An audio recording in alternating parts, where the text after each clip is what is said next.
اسلام کا بھی تقاضا ہے کہ ایکویلٹی ہو اور سب کو برابر موقع ملے، انسان سب لوگ آگے بڑھ سکے، مگر یہ ہو وہی رہا ہے کہ الیٹسٹ اکانومی کا بجٹ بھی الیٹسٹ ہی ہے. اس میں انہوں نے اپنے قرضوں کو اور اپنے جو کام تھے ان کو تو کم نہیں کیا ہے بلکہ بڑھا لیا ہے، اور سارا بوجھ شفٹ کر دیا ہے عام عوام کی طرف کہ انہی سے ٹیکس نکلواتے جاؤ، اور ان کی حالت جو ہے وہ اور بھی خراب ہوتی جائے، تو انہیں اس بات کی کوئی خاص پرواہ نہیں ہے. اس لیے میرا بنیادی اعتراض یہ، آپ نے صحیح درست فرمایا کہ یہ نمبرز میں ہم نہ جائیں تو یہ دیکھیں کہ رخ کیا ہے، کیا واقعی اس میں کوئی ایسی بات ہے جس سے روزگار ملے گا. اب اسی جگہ آپ دیکھیں کہ انہوں نے خود فرمایا ہے کہ 9% سے زیادہ کا اس وقت ہمارا جو ہے وہ ان امپلائمنٹ ریٹ ہے، تو بہت ہائی ہے، اور ایگریکلچر میں چونکہ بہت بری پرفارمنس ہے تو زیادہ لوگ تو وہاں امپلائڈ ہیں، وہ تو پھر بھاگ بھاگ کے شہروں میں آتے ہیں، وہاں بھی انہیں چھوٹی موٹی نوکری ملتی ہے. تو ہم کیا، اور پروڈکٹیو سیکٹر پہ ہم نے ٹیکسز کم نہیں کیے ہیں تو وہ کیسے ایکسپورٹ بڑھائیں گے؟ انرجی کی کاسٹ ہم نے کم نہیں کی ہے تو وہ کیسے اپنی کمپیٹ کریں گے باہر کی دنیا کے ساتھ؟ تو یہ میں کچھ ایسے پوائنٹ سامنے لانا اس لیے چاہ رہا تھا کہ ڈھانچے میں جو چیزیں بدلنی چاہیے اس کا کوئی ہمیں تاثر نہیں ملتا ہے. ٹھیک ہے ڈاکٹر صاحب، اگر دیکھا جائے تو قرضوں پر جو ہم سود دیں گے وہ 8,000 روپے دیں گے، اس سے زائد ہم دیں گے. اتنا قرضہ، اس پہ اتنا سود دے کے آپ کی معیشت سنبھل سکتی ہے؟ یہ قرضے تو پھر آپ کے بڑھتے ہی چلے جائیں گے، آپ قرضے لیں گے، سود اتار دیں گے. اس دفعہ اور قرضہ لینا پڑے گا. دیکھیے، اگر میں کہہ رہا تھا کہ صوبوں سے چلے پیسے لے کے، ہم سے بھی زیادہ پیٹرولیم لیوی لے کر اور بھی ٹیکسز لگا کر، کم از کم پھر آپ اس صورتحال سے تو نکل جائے نا. ان ساری چیزوں کا مقصد، ہم بھی 1-2-3 سال ابھی قوم کافی برداشت کر چکی، چلے اور بھی کر لیتے، مگر ہر سال ہمارا خسارہ تو بڑھتا ہی چلا جا رہا ہے وفاق کا. تو پھر جہاں بنیادی خرابی ہے اس کاز کو آپ تو سمٹمز کا علاج کرتے رہتے ہیں، مگر میں کہتا ہوں پھر آپ کاز ڈھونڈ کر اس کاز کو میں جو روٹ کاز ہے اس کو ختم کریں تاکہ ملک آگے بڑھے.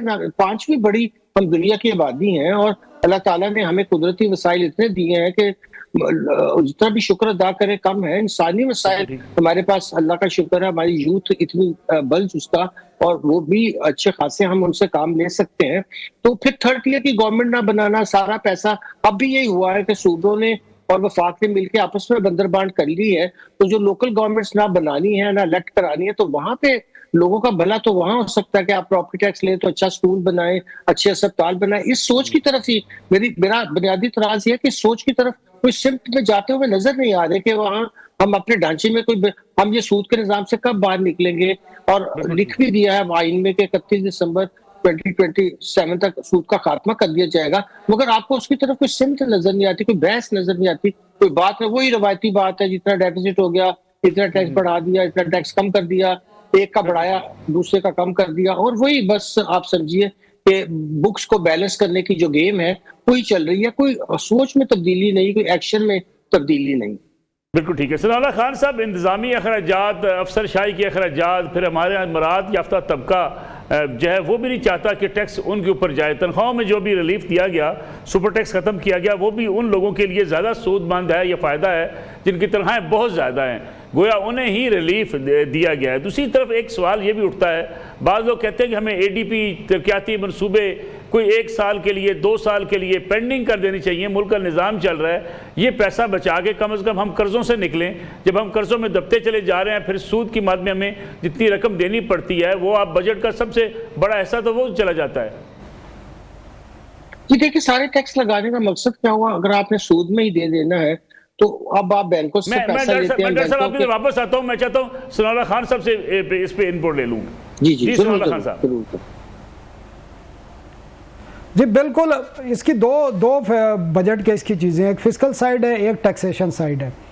اور جہاں پر آپ فسکل سائیڈ کی بات کر رہے ہیں تو فسکل سائیڈ پہ آپ نے بتا دیا کہ 18,771 ارب کا یہ اگر یہ ٹیکس ہے، آپ کا بجٹ ہے فیڈرل، تو اس میں جو ڈیفیسٹ ہے وہ 7,000 ارب سے زیادہ ہے. اور اس 7,000 ارب کے ڈیفیسٹ کو کم کرنے کے لیے آپ نے 1,800 ارب صوبوں کا جو ہے سرپلس ڈال دیا ہے. اب صوبوں پہ 2 قسم کے انہوں نے دورے وار کیے ہیں. ایک یہ 1,800 ارب کا سرپلس صوبے دیں گے، ساتھ میں آپ نے ان کا جو ڈیولپمنٹ بجٹ ہے وہ 1,000 ارب روپے کٹ کر دیا ہے، جس میں 700 ارب پنجاب کا ہے.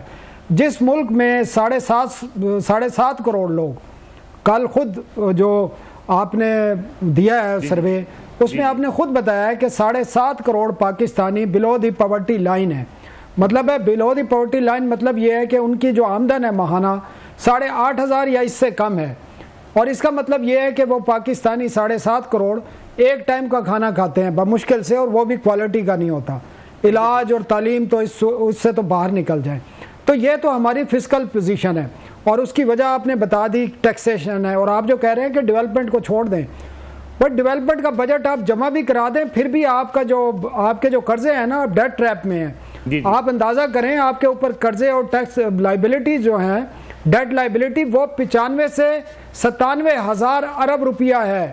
وہ تھوڑا نہیں ہے, بلکہ جو آپ کا ایکسٹرنل ڈیٹ ہے وہ 150 ارب ڈالر تک پہنچ چکا ہے. تو یہ اتنا آسان نہیں ہے. اس کے لیے آپ کو اپنی پوری اکانومی کو, اپنے پورے سٹرکچر کو تبدیل کرنا پڑے گا. اور میں خاص کر آج کے بجٹ پہ بات کرنا چاہ رہا تھا. فسکل میں نے سائڈ بتا دی کہ فسکل پوزیشن آپ کی بڑی ٹائٹ ہے, لیکن اگر آپ دوسری سائڈ پہ ٹیکس سائڈ کو دیکھیں, میں ابھی ایف بی آر میں بیٹھا تھا, ایف بی آر کی پوری ٹیم نے بریفنگ دی ہے. جی تو لگتا یہ ہے کہ جو یہ ٹیکس سسٹم جو انہوں نے ٹیکس انیشیٹو اناؤنس کیے ہیں, اس سے لگتا یہ ہے کہ ایف بی آر نے, جو پرائم منسٹر نے آئی ایم ایف کی ایم ڈی کو کال کی ہے, وہ کام کر گئی ہے. کیونکہ اس میں بہت ساری مجھے حیرانگی طور پر ہوئی ہے کہ بہت زیادہ ریلیف دی گئی ہیں. مطلب ہے کہ ایسی ریلیف ہیں آپ جس میں اگر دیکھ لیں پراپرٹیز کی خالی دیکھ لیں, سیل پرچیز پہ ٹیکس آدھا کر دیا ہے فائلر کے لیے, اور نان فائلر کے لیے تو وہ ٹیکس برقرار رکھا ہے. لیکن ساتھ ایک شک رکھی ہے کہ 10 کروڑ سے یا اس سے اوپر کی جو بھی کوئی پراپرٹی خریدے گا تو اس کو سورس آف انکم بتانا پڑے گا, یہ لازمی کر دیا ہے. اور جو نہیں بتائے گا وہ پراپرٹی نہیں خرید سکتا پھر. تو اس کے علاوہ بھی تقریباً کوئی ہزاروں کی تعداد میں ایسے مٹیریل ہے, پروڈکٹ ہیں, را مٹیریل ہے, جس پر ڈیوٹی میں 5 سے 20% تک کمی کر دی گئی ہے. ساتھ میں جو ایئر ٹریول ہوتا ہے, بزنس ایور ٹریول, آپ کو پتہ ہے اس پہ بہت زیادہ ٹیکس تھا. امریکہ کا فرض کریں آپ نے اگر بزنس کلاس کا ٹکٹ لیا ہے تو اس پہ 1.5 سے 2 لاکھ روپے ڈیوٹی لگی ہوئی تھی, وہ 50,000 روپے کر دی ہے. مڈل ایسٹ کے تمام ممالک کے لیے لاکھ روپے تھی, اس کو 25,000 کر دیا گیا. اس طرح بہت سارے اقدامات ہیں. لیکن ساتھ میں بڑی انٹرسٹنگ آپ کے ناظرین کے لیے, جو سوشل میڈیا جو جس سے پیسے کماتے ہیں, جس میں یوٹیوب ہے, فیس بک ہے, ٹک ٹاک ہے, انسٹا پہ, ان کے اوپر ان کی آمدن پر 5% ود ہولڈنگ ٹیکس عائد کر دیا گیا ہے. اس کے ساتھ مختلف جو سروسز ہوتی ہیں, جس میں رینٹل ہیں, جس میں ہوٹلنگ ہے, کوریئر ہے, لاجسٹک ہے, بہت ساری ہیں, یہ آپ گن نہیں سکتے.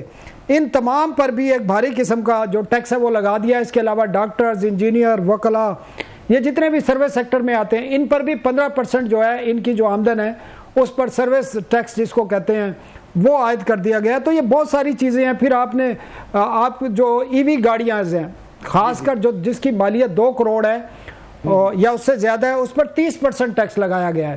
اور جو گاڑی ای وی گاڑی, الیکٹرک گاڑی 3 کروڑ یا اس سے اوپر کی ہے, اس پر 40% فیڈرل ایکسائز ڈیوٹی لگا دی گئی ہے, مطلب ٹیکس لگا دیا گیا ہے.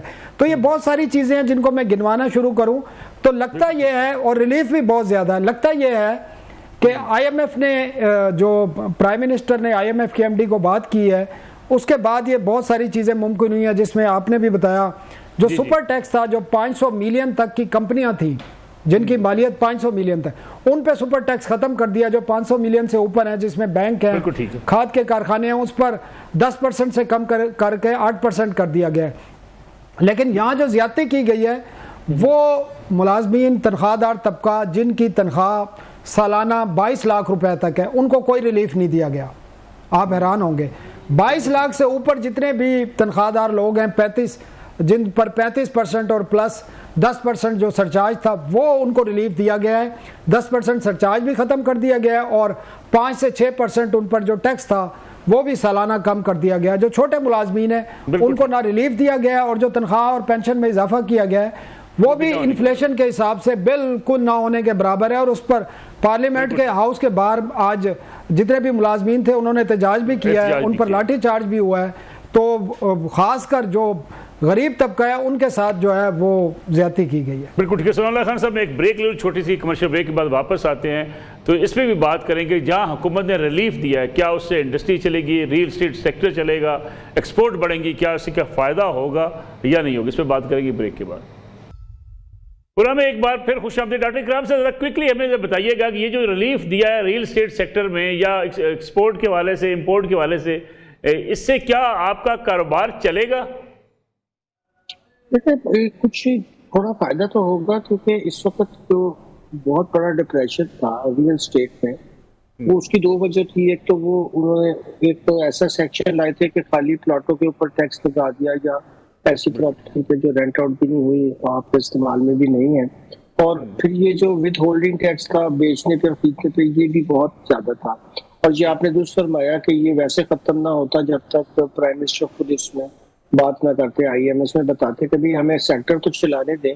اور یہ کمی پوری کرنے کے لیے ظاہر ہے کہ انہوں نے دوسری جگہ سے سروسز وغیرہ پہ ٹیکس لگا کے، کیونکہ آئی ایم ایف یہ کہتا ہے کہ آپ ٹیکس پالیسی کو اگر ہمارے سے باہر رکھیں گے تو پھر یہ بھی ہمیں بتا دیں کہ آپ اپنا سرپلس کیسے پورا کریں گے، کیونکہ اگر آپ ریلیف دیتے جائیں گے تو جو ہم نے آپ کو 2% آپ نے پرائمری سرپلس دکھانا ہے سود نکال کے، وہ کیسے آپ کریں گے؟ اس کے لیے تو آپ اپنے اخراجات پورے کریں۔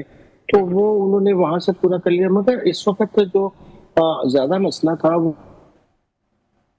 یہ تھا کہ جو ہماری ایکسپورٹس ہیں وہ بہت ہی نان کمپیٹیٹیو ہوتی چلی جا رہی ہیں، اور انہوں نے اس کے اوپر زیادہ ٹیکس لگا دیا تھا۔ سروس کے اوپر 1% تھا، اور یہ پہلے ہوتا ہے ایکسپورٹ کرتے تھے، بالکل ٹھیک، مگر اس کے اوپر اب انہوں نے 29% ٹیکس لگا دیا، اور اس کے علاوہ پھر اور دوسرے ٹیکسز بھی شامل کر لیں، اور سپر ٹیکس چلے پر ان پہ ختم کر دیا، بہت اچھا کیا۔ تو اس کی وجہ سے ابھی بھی وہ 35-40% ٹیکس دیں گے، تو لگتا نہیں کہ اتنی ٹیکس کے ساتھ اور اتنی مہنگی بجلی کے ساتھ وہ ایکسپورٹ میں مقابلہ کر سکے دوسرے ملکوں کا۔ تو اس کی طرف زیادہ توجہ دینی چاہیے، کیونکہ ایگریکلچر میں آپ دیکھیں کہ ہم بہت پیچھے جا رہے ہیں اور نیٹ امپورٹر بن چکے ہیں ہم ایسی چیزوں کی، اور ہمیں پاس اپنی کپاس بھی اس سے پہلے ہم ایک زمانے میں ایکسپورٹ کیا کرتے تھے، اور ہماری مصر کے لیول کی لینٹ ہوتی تھی، اس کو تباہ کر کے اب آپ امپورٹ کر رہے ہیں، اور امپورٹ کرنے کے بعد آپ نے دیکھا ٹیکسٹائل بہت پیچھے جا رہا ہے۔ تو ایگریکلچر کی طرف زیادہ توجہ، فوڈ سیکورٹی کے علاوہ وہاں سب سے زیادہ لوگ جو ہیں وہ اس پہ کام کرتے ہیں، ان کی زندگیوں کے مسئلے ہیں، ان کو آپ نے برباد کر دیا۔ 2 فصلوں میں آپ نے لاگت سے بھی کم پہ ان کو جو ہے خرید ہوئی ان کی۔ تو اس چیز کی طرف زیادہ توجہ دینی چاہیے، تاکہ یہ وہ بڑا طبقہ ہے، چھوٹے طبقے کو اگر اوپر ویسے بہت آلریڈی کافی مفادات ہیں اور وہ تھوڑی بہت سیکریفائس دے بھی سکتے ہیں، مگر غریب لوگوں کو تو اب آپ روزگار کیسے پیدا کریں گے اگر 20% کم از کم آپ اپنی انویسٹمنٹ نہیں کریں گے، 20 سے 30%، پھر ہی 3 ملین ینگ لوگ کو آپ نوکریاں دے سکیں گے؟ اس کی طرف توجہ مجھے کم نظر آئی۔ ٹھیک ہے ثناء اللہ خان صاحب، ٹیکس نیٹ بڑھے گا کیونکہ جو تاجروں کے اوپر فکس ٹیکس لگایا گیا ہے، کیا تاجر اس ٹیکس نیٹ میں آئیں گے؟ کیا ہم نیٹ بڑھا پائیں گے؟ دیکھیں ملک صاحب، مجھے اس پورے بجٹ میں یہ سب سے بڑی خرابی نظر آ رہی ہے، کیونکہ آپ یہ 44 لاکھ کے قریب جو ہیں یہ ٹریڈرز ہیں، چھوٹے دکاندار جن کو کہتے ہیں، آپ نے ان کو وہ اسکیم دی ہے کہ آپ نے ایک ڈسٹارشن پیدا کر دی ہے۔ ڈسٹارشن کا مطلب یہ ہے کہ آپ ان سے کہہ رہے ہیں کہ آپ 25,000 ٹیکس دے دیں، آپ ڈیجیٹل انوائسنگ سے بھی آپ ایگزمپشن ہے، آپ کو آڈٹ سے بھی ایگزمپشن ہے، آپ کی دکان میں کوئی آئے گا بھی نہیں۔ تو آپ وہ جو ایک ہوتا ہے نا برابر سب کو ایکول ٹریٹ کرنا، وہ والے سسٹم سے اب آپ نکل گئے ہیں، ان لوگوں کو نکال دیا، اور انہوں نے ابھی بھی نہیں دینا، کیونکہ یہ ہم 10-15 سال سے دیکھ رہے ہیں، ان کو مختلف گروپ بنے ہوئے ہیں، ایک گروپ ان کے ساتھ ایگریمنٹ کرتا ہے، دوسرا گروپ جو ان کے ساتھ ملا ہوتا ہے وہ پھر مظاہرے شروع کر دیتا ہے اور ہڑتالیں شروع کر دیتا ہے، اور یہ ہو رہا ہے اس وقت۔ تو بالکل ایکول ٹریٹمنٹ ہونا چاہیے تھا اس اسکیم کی بجائے، اور مسلم لیگ نون کی حکومت کبھی بھی تاجروں سے ٹیکس نہیں لے سکی، اور اس کا الٹیمیٹلی پھر جو پریشر آتا ہے وہ پاکستان کی عام عوام پر آتا ہے، جس طرح اس والٹ آنے کے بعد آپ کے جو پیکٹ دودھ ہیں اور مختلف چیزیں ہیں وہ بھی ٹیکس نیٹ میں اس بجٹ کے بعد آ جائیں گی، اور اسی طریقے سے باقی چیزیں جو ہیں مختلف شیڈول جو تبدیل کیے ہیں، مختلف سینکڑوں آئٹم ہیں جن پر اب جی ایس ٹی آنے جا رہا ہے۔ تو الٹیمیٹلی یہ عام لوگوں پر پھر ہٹ ہوتا ہے جب آپ کا ٹریڈر طبقہ، تاجر طبقہ ٹیکس نیٹ میں نہیں آتا، اور اسی لیے یہ جو تنخواہ دار طبقے پر اتنا ٹیکس لگایا گیا تھا جو ابھی بھی برقرار ہے، اس کی وجہ یہی تھی کہ آپ بزنس مین سے ٹیکس نہیں لے پا رہے. تو میں تو کم از کم اس اسکیم کو سپورٹ نہیں کرتا, یہ ڈسٹارشن پیدا کرے گی, اور ان ٹریڈرز نے آگے چل کے بھی آپ کے ساتھ کوئی تعاون نہیں کرنا, کوئی ٹیکس نہیں دینا. ثناء اللہ خان صاحب, ڈاکٹر اکرام راکب صاحب, دونوں مہمانوں کو بہت شکریہ. ناظرین, ایک بریک کا وقت ہوا ہے, جب بریک سے واپس آئیں گے تو ہمارے ساتھ موجود ہوں گے ملک کے ممتاز ماہر معاشیات ڈاکٹر شاہد حسن صدیقی صاحب. ان سے پوچھیں گے کہ بجٹ کتنا عوامی ہے اور کتنا عوام کے لیے یہ مشکلات میں اضافے کا باعث بنے گا. واپس آتے ہیں ایک بریک کے بعد. پروگرام ایک بار پھر خوش آمدید. ہمارے ساتھ موجود ہے ملک کے ممتاز ماہر اقتصادیات جناب ڈاکٹر شاہد حسن صدیقی صاحب. ڈاکٹر صاحب, آپ کا بہت شکریہ پروگرام میں وقت دینے کے لیے. ڈاکٹر صاحب, حکومت کہتی ہے بڑا زبردست بجٹ ہے, اپوزیشن کہتی ہے عام آدمی کے لیے مشکلات میں اضافے کا باعث بنے گا. کیا مہنگائی کم ہوگی؟ کیا بے روزگاری کا خاتمہ ہوگا؟ کیونکہ اعداد و شمار تو عام آدمی کو سمجھ نہیں آتے, وہ صرف یہ جاننا چاہتا ہے کہ میرے لیے اس بجٹ میں کیا ہے. بہت شکریہ آپ کا. دیکھیے, اصل میں پریشانی کی بات کچھ اور ہے, اور وہ یہ ہے کہ یہ جو وفاقی بجٹ ہے یہ ملکی اور بیرونی اشرافیہ کے گٹھ جوڑ کے نتیجے میں بنایا گیا ہے. اس میں طاقتور طبقوں کے ناجائز مفادات کا تحفظ کیا گیا ہے.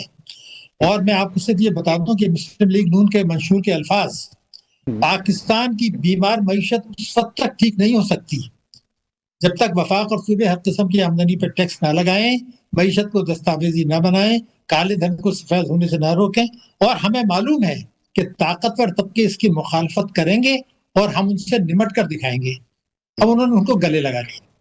اصل جو مجھے پریشانی ہے وہ یہ ہے, عوام کی تو تکالیف بڑھیں گی, جو مہنگائی ہے اس سے کہیں زیادہ رہے گی, بے روزگاری بھی ہوگی, مگر میرا مسئلہ اس وقت کچھ اور ہے. اور وہ مسئلہ یہ ہے کہ اس وقت 9/11 کا یہ ایک اہم اور فیصلہ کن دور ہے.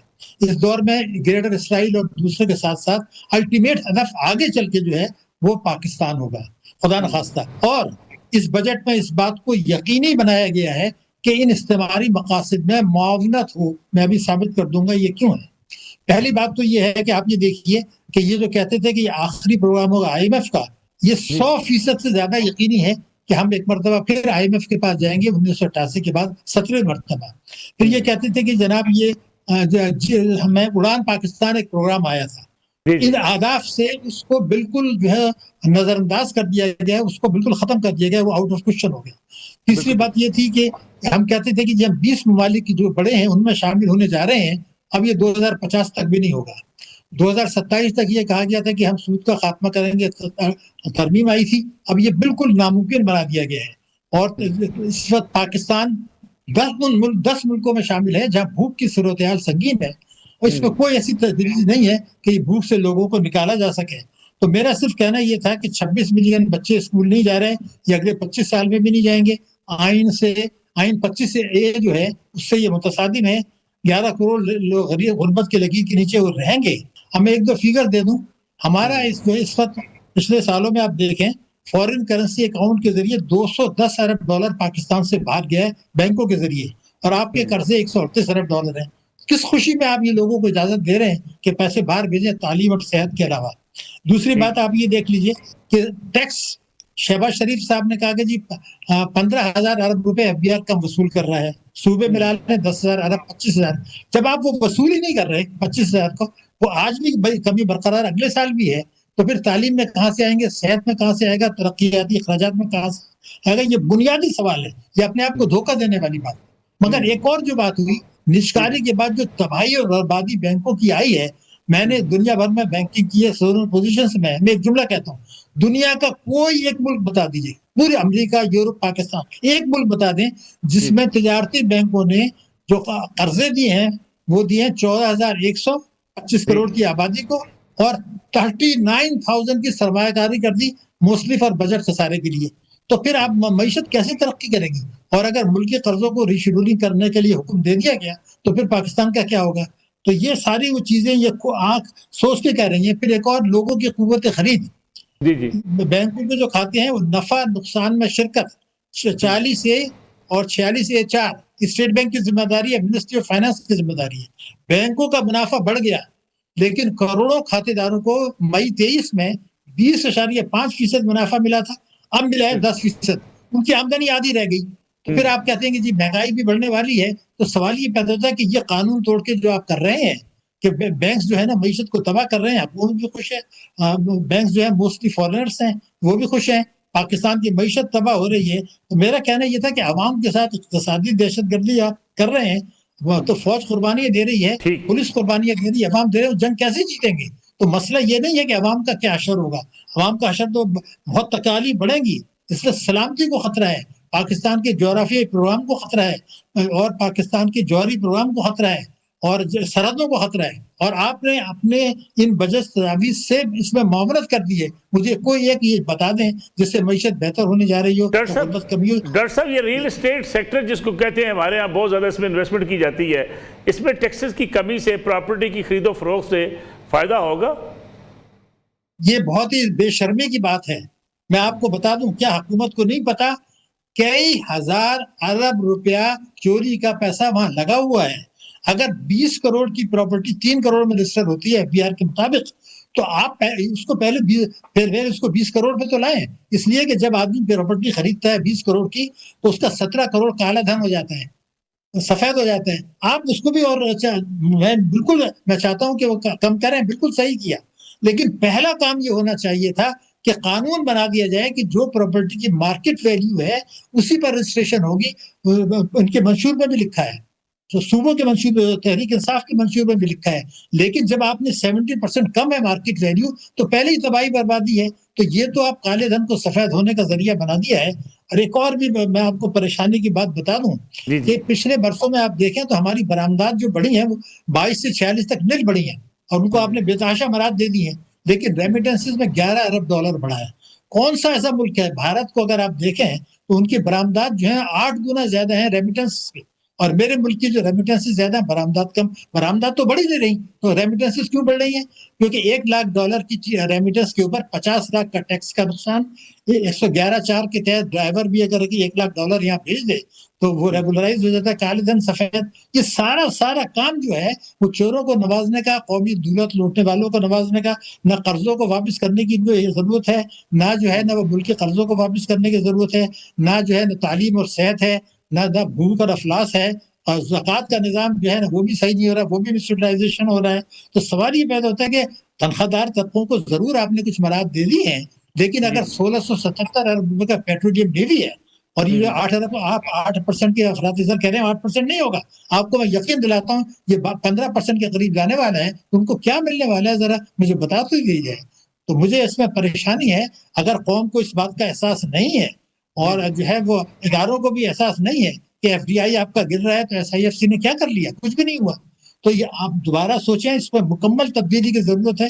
بینکنگ میں جو کچھ ہو رہا ہے اس میں مکمل تبدیلی، یہ ٹیکسوں کی بات کرنا یہ بے معنی بات ہے۔ اصل میں جو کچھ ہے اس میں خطرات اور سنگین بہت زیادہ ہیں، اور جب امریکہ کا رویہ ہمدردانہ بدلے گا چند برسوں کے بعد تو یہ بجٹ میں تیاری کر لی گئی ہے کہ اس وقت جو ہے نا ہم گھٹنے ٹیک دیں۔ یہ خوف آ رہا ہے۔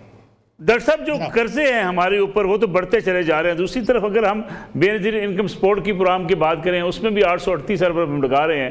ہم اپنے یہ جو ترقیاتی منصوبے ہیں مؤخر نہیں کر سکتے جب تک ہم قرضوں کی دلدل سے نکل نہیں آتے؟ دیکھیے، آپ نے پہلے ہی ترقیاتی اخراجات میں کٹوتی کر دی ہے، اسے کر دیں، آپ بالکل بند کر دیں، کچھ نہیں ہوگا۔ میں آپ کو اس کی وجہ بتا دوں، بے نظیر انکم سپورٹ پروگرام سے موسٹلی آپ جو ہے نا بھکاری بنا رہے ہیں۔ میں نے حکومت کو یہ بتایا ہے کہ جناب 100 ارب ڈالر وہاں سے 100 ارب روپے الگ کر لیں، پلمبر، کارپینٹر، گھریلو خواتین، ان کو بینکوں کو حکم دیں کہ آپ نے ان کو 2 لاکھ 3 لاکھ قرضے دینے ہیں، اس میں سے 20% بے نظیر انکم سپورٹ پروگرام سے دیں، جو بعد میں معاف کر دیا جائے گا۔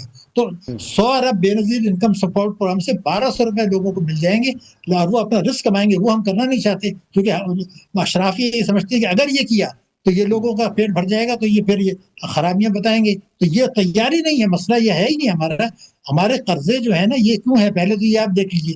میں ہی پوچھنا چاہتا ہوں کہ کیا ہماری امپورٹ دگنی سے زیادہ نہیں ہے ایکسپورٹ کی؟ دگنی سے زیادہ میرے ملک کی امپورٹس ہیں، تو یہ تو پھر آپ کے قرضے تو بڑھیں گے۔ تو میں یہ پوچھنا چاہتا ہوں یہ امپورٹ دگنی سے زیادہ کیوں ہے؟ جب میرے پاس پیسے نہیں ہے تو آپ ان کو کیوں نواز رہے ہیں؟ تو سارا اشرافیہ کو نواز کے، ملک کی معیشت کو کھوکھلا کر کے، عوام کو کچل کے یہ جو کچھ ہو رہا ہے۔ میں نے جو فیگر دی ہیں اس کی کریکٹنس کی ذمہ داری میری ہے، میں آپ کو ثابت کر سکتا ہوں کہ یہ سارا جو ہے نا، ایک تو فائنانس منسٹر جو ہے نا بینکر کا کام بھی نہیں ہوتا۔ آپ اس سے پہلے بھی 2 فائنانس منسٹر لاتے رہے، وہ تباہ کر کے گئے، لیکن اصل مسئلہ فائنانس منسٹر کا نہیں ہے۔ یہ تو جو پوری کیبنٹ ہے، جو پارلیمنٹ ہے، صوبائی اسمبلی ہے، یہ اب اشرافیہ کی معیشت ہے۔ IMF اور امریکہ کے مفادات، پاکستان کے طاقتور طبقوں کے مفادات، ٹیکس چوروں کے مفادات، قومی دولت لوٹنے والوں کے مفادات، ملک سے باہر منتقل کرنے والوں کے مفادات، پراپرٹی مافیا، شوگر مافیا، ان سب کے مفادات کا تحفظ ہے، آٹوموبائل سیکٹر کا تحفظ ہے، سب کے مفادات کا تحفظ ہے، سوائے پاکستان کی معیشت، پاکستان کی سلامتی اور پاکستان کے عوام، اس کے علاوہ سب کا تحفظ ہے۔ ڈاکٹر شاہ حسن صدیقی صاحب، پروگرام کا وقت چونکہ ختم ہو گیا، بہت بہت شکریہ وقت دینے کے لیے۔ ناظرین، آج کا پروگرام تھا، انشاءاللہ کل آپ کی خدمت میں دوبارہ حاضر ہوں گے۔ اجازت دیجیے، اللہ حافظ۔